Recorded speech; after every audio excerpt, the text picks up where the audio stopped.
નમસ્કાર, પ્રણામ મિત્રો. જય માતાજી, જય શ્રી કૃષ્ણ. મિત્રો, સોરઠની ભૂમિની આ વાત સાંભળેલી છે.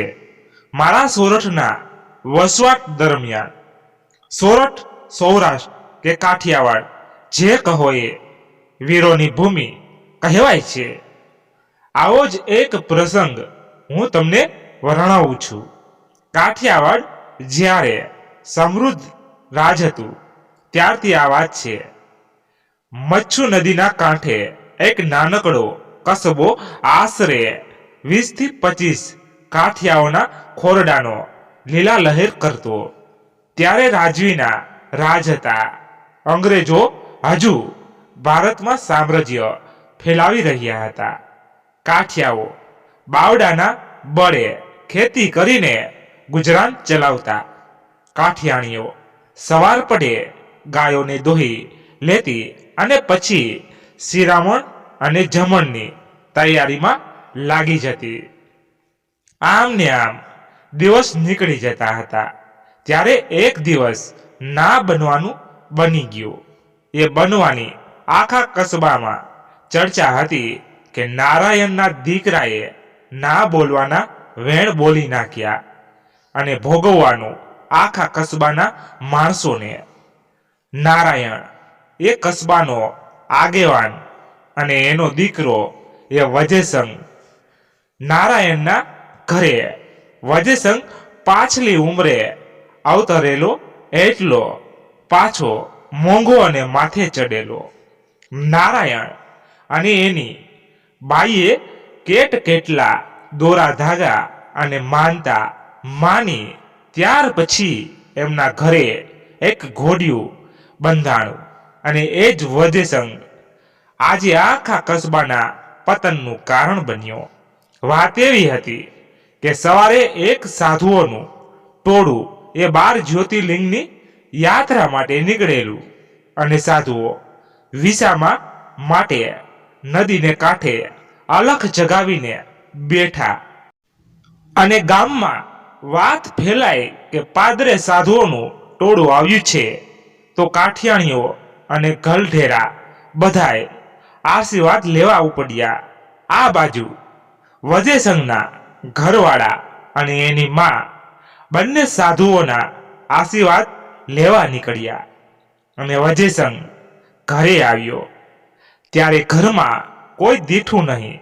તો પત્તો કરવા પડોશમાં પૂછ્યું તો ખબર પડી કે એની ઘરવાળી અને એની માં બંને સાધુઓના ટોળાના સત્સંગમાં ગયા છે. વજેસંગ એ બીજા ગામે કામથી ગયો હોય. લાંબો પ્રવાસ કરી ઘરે પૂગ્યો અને ઘરમાં કોઈ જડે નહીં. એથી એનો પિતો ગયો અને પાદરે દોડ્યો. પાદરે જઈએ જુએ છે તો એની ઘરવાળી અને એની માં બંને સાધુઓના સત્સંગમાં બેઠી હોય છે. વજેસંગ આગેથી ત્રાડ નાખીને એની ઘરવાળીને દબડાવે છે. ઘરમાં તમારા ટાટિયા ટકતા નથી અને અહીંયા આ સાધુઓની પરણાગતમાં હાલી આવો છો. વજેસંગના ઘરવાળાએ ટૂંકમાં જવાબ આપ્યો. ઘરે પોણામાં પધરામણા થયા હોય ત્યારે આવ ભગત ઘરે થાય. સાધુ જ્યારે ગામત્રે ઉતારે આવ્યા હોય તો આશીર્વાદ લેવા ઘરની બહાર નીકળવું પડે. વજેસંગ આ જવાબ સાંભળી ઓર ગુસ્સે થયો અને બોલ્યો, આવા ઢોંગી અને ધૂતારાને રોટલા પાણી દેવા ઘરનો ઉંબરા બહાર પગ કાઢ્યા છે. આટલા જ વેળ સાંભળી સાધુઓમાં એક મોટા સાધુનો ગુસ્સો ફૂટી નીકળ્યો અને શ્રાપ દીધો, જો કાઠી આ તારા ઘરેથી રોટલા પાણી પાદરે પૂગ્યા તો આટલો ગુસ્સો કર્યો છે તો મચ્છુના પાણી તારા ઘર માથે ફરી વળશે ત્યારે શું કરીશ? આજથી ત્રીજી પૂનમે આ મચ્છુ એના વહેણ બદલશે અને આખા કસ્બા માથે ફરી વળશે. પછી જો જે તમારા આ મચ્છુને પાણીને આવકારવાની તાકાત છે કે નહીં. અને આટલા વેણ સાંભળતા જ આખા કસ્બાના ગલઢેરા અને સાણા માણસોએ સાધુને વિનવ્યા, પડ્યા અને પાઘડીઓ પગમાં મૂકીને શ્રાપ પાછો ખેંચવાની વિનવણી કરી.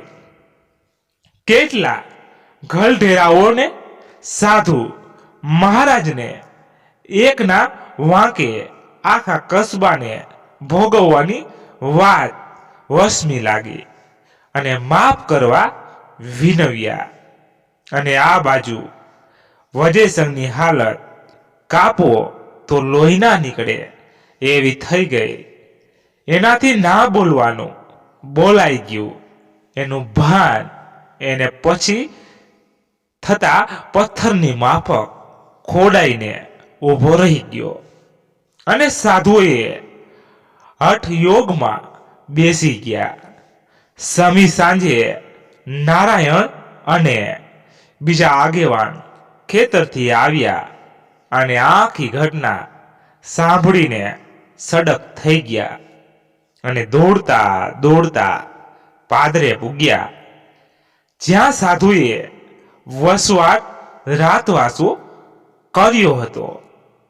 નારાયણ તો સીધો જઈને સાધુના પગમાં પડી ગયો અને લાખ વિનવણી કરી ત્યારે માંડ સાધુ પીગળ્યા અને નારાયણને આશ્વાસન આપ્યું કે શ્રાપ તો મિથ્યા નહીં જ થાય, પણ તારે આખા કસ્બા સાથે વેળાસર ઉચાળા ભરી નીકળી જાવ અને જ્યાં સુધી આખો રસાલો ઉગમણી દિશામાં 200 ગાઉ દૂર જાય અને આગેવાનના ગાવડાના પૈડાના ખીલા તૂટે એ જગ્યાએ નવો વસવાટ કરવો, નહીતર મચ્છુના વહેણમાં તણાઈ જવું. બસ આટલા વહેણ કહીને સાધુ મહારાજે રામ રામ કર્યા અને નારાયણે ઘરે જવા પગ ઉપાડ્યા. નારાયણ ભારે હૈયે ખોરડા તરફ વાળ્યો અને આખા કસબાને વેળાસર ઉચાળા ભરવાનું કહેણ દીધું. આ બાજુ કસબામાં અરેરાટી વ્યાપી ગઈ. એક કપાતરને લીધે આખા કસબાના માથે આ આફત આવી પડી. અમુક ગલઢેરાઓએ સાધુના શ્રાપના પારખા કરવાનો વિચાર કર્યો અને 3 પૂનમ સુધી રાહ જોવાનું રાખ્યું અને બધાએ ભેગા થઈને નારાયણને કીધું કે આપણે સંધાય 3જી પૂનમની 2 રાત પહેલા નીકળી જાશું અને એક માણસ બરડામાં ડુંગરનો કાઠિયાવાડી સમાનાર્થી શબ્દ રહીને મચ્છુના વહેણ ફર્યા એની ખાતરી કરશે અને પછી રસાલામાં આગળ ખબર પહોંચાડશે. અને જો મચ્છુના વહેણ નહીં ફરે તો બધાય આજ પછી કોઈ દી સાધુ અને બાવાનો અનાદર નહીં કરે અને પાછા વળશે એવો ઠરાવ કર્યો. પણ આ ઠરાવ તો મનને સમજાવવા માટે એક છળ હતું. અંદરખાને બધાને આવનારી વિપદાની એંધાણી ભીતરમાં કોરી નાખતી હતી. આ બાજુ આખો કસ્બો ઉચાળા ભરવાની તૈયારીમાં લાગી ગયો. કાઠિયાણીઓ નવા વસવાટ સાટું તૈયારીમાં લાગી ગઈ. ઘર વખરી, અનાજ, ઘરેણાં, ખાટલા અને કેટલાય સામાનના ગાંસડા ભારે હૈયે બાંધ્યા. કાઠીઓ પણ આવનારી આફત સામે લડવા તૈયારીમાં લાગી ગયા. કેટલાય કાઠીઓએ એકા અને ગાડાના સવાર કામ ચાલુ કર્યા. અમુક જણે નવા ગાડા અને એકા બનાવવા ચાલુ કર્યા. અમુક જાણે ખેતીના ઓજારો બનાવવામાં લાગી ગયા. આ બધાએ ખેલ નારાયણ જોતો રહ્યો અને મનોમન વજેસંગને ગાળો દેતો રહ્યો. મુઓ કપાતર જરા જીભડી વશમાં રાખી હોત તો આ બધું ના થાત. ત્યાં જ નારાયણના ઘરવાળાએ જમણનો સાથ દીધો. નારાયણને અન્ના કોળિયા જહર જેવા લાગ્યા, પણ ઘરવાળા સામે કોચવાતા મને માંડ માંડ કોળા ગળે ઉતર્યા. બીજા દી એ નારાયણ ઉઠ્યો અને દાંતણ કરવા ભેળો થતો હતો. ત્યાં જ એની નજર આંગણામાં રહેલા ગાડા પર પડી. આંગણામાં 2 ગાડા હતા અને 2 જોડ બળદોની. અટાણે એક ગાડું અને બળદોની એક જોડ દેખાણી. નારાયણને ત્રાસકો પડ્યો. કોઈ ગાડું અને બળદ તો નહીં ચોરી ગયું હોય ને.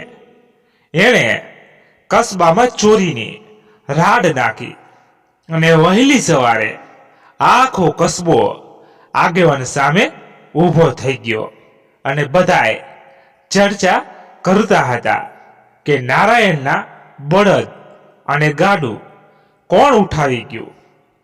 આખા કસ્બામાં ઘૂસફૂસ થવા માંડે કે જેણે નારાયણના ખોરડામાંથી બળદ અને ગાડું ચોર્યું છે એની હવે ખેર નથી. ત્યાં જ કસ્બાનો એક જુવાન એભલ ચોકમાં આવ્યો અને નારાયણને કીધું કે વજેસંગ અને એના ઘરવાળા રાતના ટાણે ગાડું લઈ એના સાસરે જવા નીકળી ગયા છે. એ ભલે રાતે ખેતરમાંથી પાકનું રખોપું બીજા જુવાનને આપી ખોરડા તરફ વળતો હતો. ત્યાં જ કસ્બામાંથી જ ગાડાનો અવાજ સાંભળીને ગાડું રોક્યું અને પૂછ્યું હતું. ત્યારે વજેસંગ એભલને ધમકાવીને ચૂપ રહેવાનું કીધું હતું. એભલ એ વજેસંગના ઉપકાર હેઠળ દબાયેલ હોય કાંઈ બોલી ના શક્યો હતો અને નારાયણે આ સાંભળી આખા કસ્બામાં સામે વજેસંગના નામનું જીવે જીવતા નાહી નાખ્યું. નારાયણે આખા ગામની સામે વેણ ઉચ્ચાર્યા, મારા ઘરમાં એક કપાતર પાક્યો. આના કરતા તો મારા ઘેર પથરો પાક્યો હોત તો સારું થાત. અને કસ્બો આખો ચર્ચા કરતો હતો કે કાઠીને ઘેર આવો કાયર અને પાણી વગરનો ક્યાંથી પાક્યો. અને એના પાપે આખા કસ્બાને ભોગવવાનું અને અસલ ગુનેગાર તો ભાગી નીકળ્યો. નારાયણ આ સાંભળીને સડક થઈ ગયો. એને ગત ગામ જ ના પડી શું કરવું.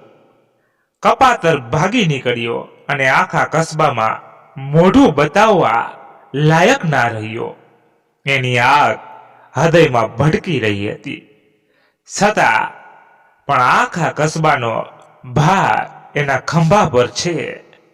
એ યાદ આવતા જ વજેસંગનો વિચાર પડતો મૂકી આખા કસ્બાનો વિચાર એને અંદરથી કોરી ખાતો હતો. આ અંતમરણના યુદ્ધને વિરામ આપી નારાયણ કસ્બાના માણસોને બોલાવવા માટે ચાકરને કીધું. આખા કસ્બાના માણસો ચોકમાં આવી ભૂગ્યા અને નારાયણે બધાને સંબોધતા કીધું કે આજે જ આપણે બધાએ નવા વસવાટ માટે નીકળી પડીશું. કારણ કે 2 રાત પછી પૂનમની રાત છે અને આવનારી અમંગળ ઘટનાના એંધાણ આપણને મળી છે, માટે વેલાસર નીકળી જવું સારું. આગેવાનના બોલ સાંભળી બધા જ માણસો તૈયારીમાં લાગી ગયા. બધાય જણાએ પોતપોતાના ગાડા એકામાં ઘર વખરી બાંધી નીકળી પડ્યા. આખો કસ્બો ઘડીક ભરમાં જ ખાલી થઈ ગયો. કસ્બાની બાઈઓએ ભરેલી આંખે ખોરડા છોડી દીધા અને આદમીઓએ ભારે હૈયે ભૂમકાને છેલ્લા રામ રામ કર્યા અને નક્કી કર્યા પ્રમાણે ગામનો એક જુવાન કરશન મકરાણી એ બરડામાં વસવાટ માટે નીકળી પડ્યો. કારણ કે મચ્છુ પોતાના વહેણ બદલે છે કે નહીં એની ખાતરી કરવા રસાલાની સૌથી આગળ નારાયણનું ગાડું અને એના માણસો રસાલાનું રખોપું કરતા કરતા નીકળી પડ્યા. રસાલાના દરેક માણસો નવા વસવાસ માટે ચિંતાતુર હતા. આમ ને આમ 100 ગાઉનો રસ્તો 2 દિવસમાં પૂરો કર્યો અને બધાએ રાતવાસો કરવાની જગ્યા શોધવાનું નક્કી કર્યું. રસાલો અટક્યો અને નારાયણના 4 માણસો જગ્યા શોધવા 4 દિશામાં નીકળી પડ્યા અને બધાએ ચોથા પહોરે પાછા આવવાનું નક્કી કર્યું. આમ બધાએ રસ્તામાં રોકાયા અને રાતવાસની જગ્યા માટે વાટ જોવા લાગ્યા. આમને એમાં 3 પહોર વીત્યા હશે ત્યાં 2 જુવાન આવી પૂગ્યા અને કીધું કે આથમણી દિશામાં 10 ગાઉં છેટે રાતવાસો કરવા લાયક એક ખુલ્લી જગ્યા છે, જ્યાં નજીકમાં તળાવ છે અને જંગલથી દૂર સુરક્ષિત છે. નારાયણે જગ્યા માટે હામી ભરી અને રસાલાને આઠમની દિશા તરફ વળવાનો હુકમ દીધો અને એક જુવાનને એ જગ્યાએ રોકાઈને બાકીના 2 જુવાનને રાતવાસની જગ્યાએ દોરી લાવવાનો હુકમ આપ્યો. આમ આખો રસાલો રાતવાસો માટે નીકળી પડ્યો. આખો રસાલો રાતવાસની જગ્યાએ પહોંચીને રાતવાડું કરવાની તૈયારીમાં લાગી ગયો. બસ રસાલો આખો 2 ઘડીક પર માટે વિશ્રામ લેવા બેઠો હશે ત્યાં જ 3 જુવાન મારતે ઘોડે આવી પહોંચ્યા. નારાયણે ત્રણેયને કંઈ પૂછે એની પહેલા એના ઘોડા પર એક અધમરેલ હાલતમાં માણસ દીઠો. નારાયણે કંઈક પૂછે એ પહેલા એક જુવાન બોલી પડ્યો, નારાયણ ભા, આ અંગ્રેજ સેનાનો સિપાહી છે. પીઠારાઓએ સાથે લડતા લડતા એની આ હાલત થઈ છે. પોતાની ફોજમાંથી પીઠારાઓ સાથે લડતા લડતા ઘવાયેલો આ સિપાહી ભૂલો પડ્યો અને એની ફોજ એને મરેલો માની બેઠી અને આગળ નીકળી ગઈ. આ સિપાહી જેમ તેમ કરીને આગળ વધતો ગયો, પણ ભોમકાનો અજાણ છેલ્લે આવી હાલતમાં અમને મળ્યો અને અમે અહીં લઈ આવ્યા. નહીતર આને જંગલમાં રાણી પશુઓ આનો શિકાર કરી નાખત. આ બધી વિગત એને જ અમને કહી છે અને એની હાલત જોતા અમે એને અહીં લઈ આવ્યા. નારાયણને ઘડીક ભર ગુસ્સો આવી ગયો, પણ એ ગોરા સિપાહીની હાલત જોતા જ ગુસ્સો ક્ષણભરમાં જ ઓગળી ગયો. કારણ કે એને ધ્યાનથી જોતા જ નારાયણને ખ્યાલ આવી ગયો કે સિપાહી લડતા લડતા ઘણો ખવાયેલ છે. એના શરીર પરના ઘા એની બહાદુરીની ચાડી ખાતા હતા અને એના પડછન શરીર એની ઓળખ આપતું હતું. 7 હાથ ઊંચો આ અંગ્રેજ પીઠારીઓની આખી ટુકડીને ભારે પડ્યો હશે. નારાયણે અને ઉતારવાનો હુકમ આપ્યો અને કસ્બાના જડીબુટ્ટીના જાણકાર એવા ગલઢેરાને એના ઓસડ અને સારવારનો હુકમ આપ્યો.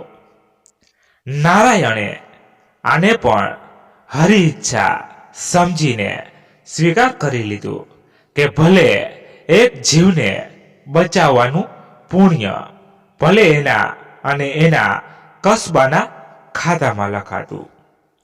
ગલઢેરાઓએ દેશી ઓસડિયા વડે એ અંગ્રેજની સારવાર ચાલુ કરી અને નારાયણ આવનારી સવારીની તૈયારીની વિગત લેવા નીકળી પડ્યો. આમને આમ રાત વીતી ગઈ અને સવાર પડી ગઈ અને નારાયણે સવારનું શિરામણ કરી આખા રસાલાને આગળ વધવાનો હુકમ આપ્યો અને અંગ્રેજ સિપાહીની સાથે ગાડામાં સુડાવી નીકળી પડ્યો. નારાયણ હવે વિચારતો હતો કે ક્યારે વસવાટ લાયક ભૂમકાના દર્શન થશે. આમ સવારમાં આખા રસાલા સાથે નારાયણે ઉચારા ભર્યા અને મનોમન ક્યારે આ યાત્રા અટકે એની રાહ જોતો હતો અને આખા રસાલાની ધીરજ પણ હવે ખોટવા આવી હતી. આમ ને આમ 3 પહોર સુધી યાત્રા કરતા કરતા અચાનક ભારે અવાજ થતા નારાયણ એની તંદ્રામાંથી જાગી ગયો અને જોયું કે ગળાના પૈડા ખીલા તૂટી ગયા છે અને ગાડું આગળ વધે એમ નથી. આમ નારાયણના અંદરમાંથી હરખ ઉમટ્યો, કારણ કે સાધુની વાણી સાચી પડી હતી. આમ જ્યારે ખીલા તૂટ્યા ત્યારે નારાયણે આખા રસાલાને રોકવાનો હુકમ આપ્યો અને જુવાનોને આજુબાજુની ભૂમકાની પીછાણ કરવા કહ્યું. 4 જુવાન આગેવાનનો હુકમ માથે ચઢાવીને આગળ વધ્યા. માંડ અડધો પહર વીત્યો હશે ત્યાં એક જુવાને આવીને કીધું કે 3 ગાંવ દૂર એક વસવાટ લાયક જગ્યા જડી આવી છે. ત્યારે નારાયણ ખુદ જગ્યા જોવાનું મુનાસિબ માન્યું અને બાકીના જુવાનોને રસાલાનું રોખોપું સોંપી જગ્યા જોવા નીકળી પડ્યો. પ્રમાણે જુવાને કીધું હતું તેમ જગ્યા પાણીની વહેતી ધારાની પાસે હતી અને જોતા જ ખ્યાલ આવી ગયો કે મચ્છુએ એના વહેણ બદલ્યા છે અને નારાયણે પાછા વળીને આખા રસલાને વસવાટ માટે જગ્યા મળી ગયાના સમાચાર આપ્યા. ત્યારે આખા રસલાને અહીં ટાઢક વળી અને આખો કસ્બો જગ્યાના દર્શન માટે નીકળી પડ્યો અને જગ્યાના દર્શન થતાં જ આખા કસ્બાએ વસવાટની તૈયારી શરૂ કરી દીધી અને 2 મહિનામાં તો આખા કસ્બાએ જગ્યાને નાનકડા ગામમાં ફેરવી નાખી. કેટલા દિવસ અને રાત કામ ચાલુ રાખીને ખોરડા ઊભા કર્યા, ખેતી લાયક જમીનમાં વાવણી શરૂ કરી, ગાય ભેંસો અને ઘોડાઓ માટે તબેલા ઊભા કરી દીધા. કસ્બાની આ હિંમત જોઈને નારાયણ મનોમન કાઠિયાવાડની ખમીરને વંદી રહ્યો. 2 મહિના પહેલા પોતાના આખા આયખાની કમાણી અને ભૂમકા ગુમાવી દીધા પછી પણ આખા કસ્બાએ પોતાની ઓળખ ગુમાવ્યા વગર આખું ગામ નવસર્જન કર્યું. એ કાંઈ નાની સૂની વાત નહોતી. આખા નવસર્જનમાં ગોરો સિપાઈ પણ જોડાયો. દેશી ઓસડિયાએ મહિના દિવસમાં એને ઊભો ચાલતો કરી દીધેલો અને ગોરો સિપાહી એના તારણહાર આ કસ્બાના ઋણ ફેડી રહ્યો હતો. એણે પણ કસ્બામાં રહીને રખેવાળીનું કામ ઉપાડી લીધું. દિવસે જ્યારે માણસો ખેતી અને વેપાર માટે બહાર જતા ત્યારે આ ગોરો કસ્બાની રખેવાળી માટે ભરી બંદૂકે ઊભો રહેતો. એની પટછંદ કાયા જોઈને કસ્બાના છોકરાઓ ભય પામતા, પણ સમય જતા છોકરાઓ પણ આ રખેવાળની સાથે હળી ભળી ગયા. આમ ને આમ વર્ષ વીતી ગયું અને લોકો વજેસંગની ભૂલ, સાધુનો શ્રાપ અને પૂન વસવાટની આખી વાત ભૂલી ગયા અને ઘટમાળમાં જોડાઈ ગયા. પણ આવનારી દહેશતનો કોઈને પણ ક્યાં અંદાજ ન હતો. જે ગોરા સિપાહીને નારાયણના માણસો બચાવીને લાવ્યા હતા એને પીઠારીઓના જાસૂસે જોઈ લીધો હતો. એ જાસૂસે પહેલા તો એને મારી નાખવાનું નક્કી કર્યું હતું, પણ આખા કસ્બો લૂંટવા માટે રેઠો હતો. એને જાણ થતાં જ પીઠારીઓના સરદારને આખા કસ્બાને લૂંટવાનું કહેર દીધું અને પીઠારીઓએ લૂંટવાનું નક્કી કર્યું. પણ કસ્બાના જુવાનો સામે સાંજે પડે આવી ફૂંકતા અને દિવસ દરમિયાન આ ગોરા સિપાહીની ચોકીદારી ફાવવા નહોતી દેતી. કારણ કે આ ગોરા સિપાહીએ 2 મહિના પહેલા પીઠારીઓની અડધી ટુકડીને મોતને ઘાટ ઉતારી દીધી હતી અને અડધી ટુકડી જીવ બચાવીને ભાગી હતી. કારણ કે સામી છાતીએ આ ગોરો મારે એમ નહોતો, ત્યારે પાછળથી પીઠારીઓએ એને મરણ તોલ ઘા મારી ભાગી છૂટ્યા હતા. આ ગોરા સિપાહીને સામી છાતીએ ઘા કરવો એ પીઠારીઓને પોસાય એમ ન હતું. કારણ કે વાઘ ઘા લાગ્યા પછી વધારે મરણિયો બને એમ આ ગોરો ઘા ખાઈને ઓર બળવાન બન્યો હતો અને ગોરાને આ ટુકડીના એક એક ચહેરા યાદ હતા. એટલે ગાંવ દૂરથી પણ આ ગોરો પીઠારીઓને પીછાણી શકતો અને એની ભરી બંદૂક બલભલા ખરેખાઓને દૂરથી વીંધી નાખવાની તાકાત ધરાવતી હતી. એટલે આ પીઠારીઓએ બીજો જ રસ્તો અપનાવ્યો. નજીકના 50 ગામના ધણી અર્જન ઠાકરના દરબારમાં ખોટી રાવ નાખી કે તમારા ગામની સીમમાં બીજા ગામના માણસો આવીને વસવાટ કરી રહ્યા છે અને દરબારને ફૂટી કોડી પણ કર નથી આપતા અને દરબારના કારભારીને પણ લૂંટમાં ભાગ આપવાનું વચન આપીને દરબાર પાસે આખા કસ્બાને દંડ દેવાનો હુકમ લખાવ્યો. પણ દરબારમાં એક ન્યાય પ્રિય અને સ્પષ્ટ વક્તા બારોટ અમરસિંહને આમાં કશું કાઢું હોવાની ગંધ આવતા જ અર્જન ઠાકરને વિનંતી કરી કે માય બાપ, 50 ગામની હદમાં આ માણસોએ ગામ વસાવ્યું હોય તો એમને દંડ દેવાની જરૂર છે. પણ જો આ ગામ આપણી સીમમાં ના હોય અને ખોટી જોર જબરજસ્તી કરતા ઠાકરના નામને કાળી ટીલી લાગે એટલે આ ગામના મુખીને રાજના હુકમે દરબારમાં હાજર થઈને વાતની ચોખવટ કરવાનો મોકો આપવો જરૂરી છે.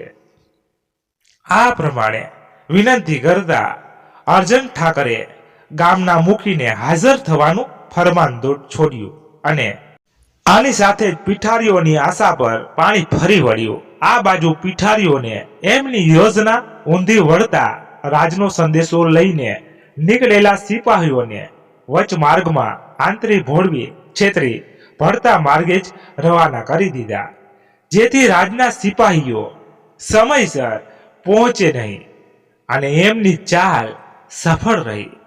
રાજના સિપાહીઓ માર્ગ ભૂલી જંગલમાં ફરતા રહ્યા.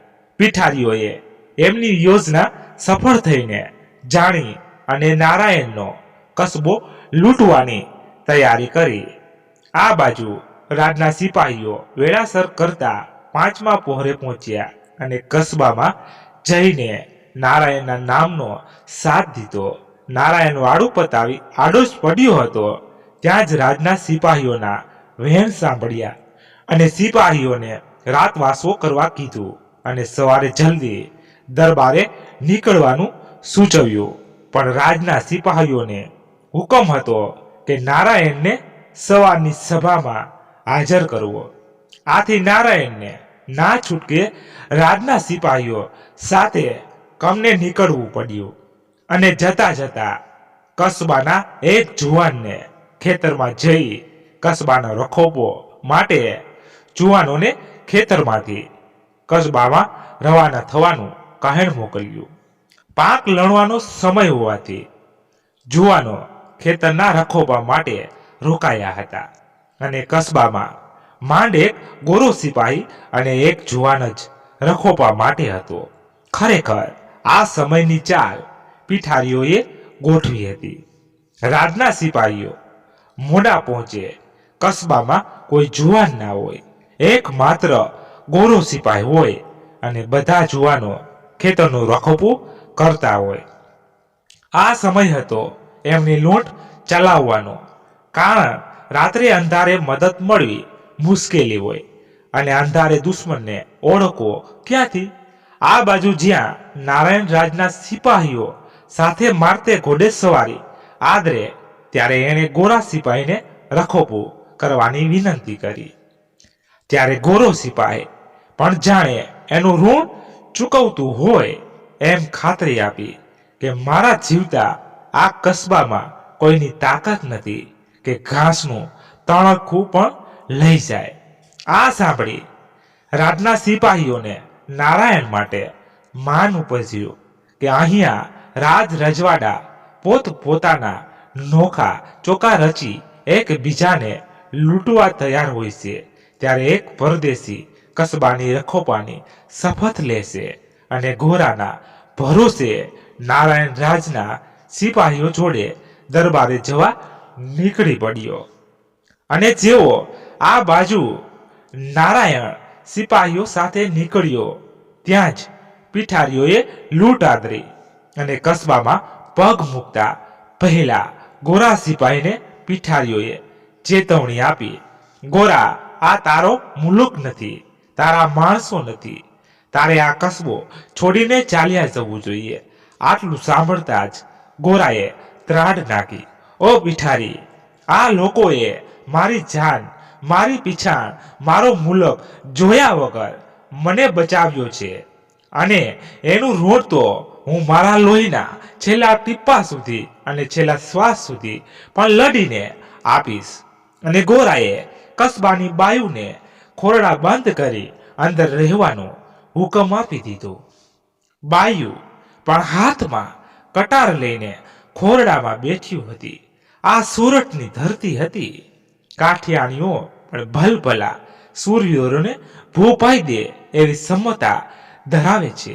ગોરાએ એને બંદૂકનું નિશાન લઈને ચેતવણી આપનાર પીઠારીને ભડાકે દીધો અને પોતાનો સાથી આ રીતે મરણ પામશે એની આશા ન હતી. એટલે પીઠારીઓએ સીધો ગોરા પર હુમલો કર્યો અને ગોરાએ બંદૂક છેટી હડસેલી પોતાની તલવાર કાઢી આખી ટુકડી પર ઘસી ગયો. પીઠારીઓને તલવાર વડે મારવાનું શરૂ કર્યું.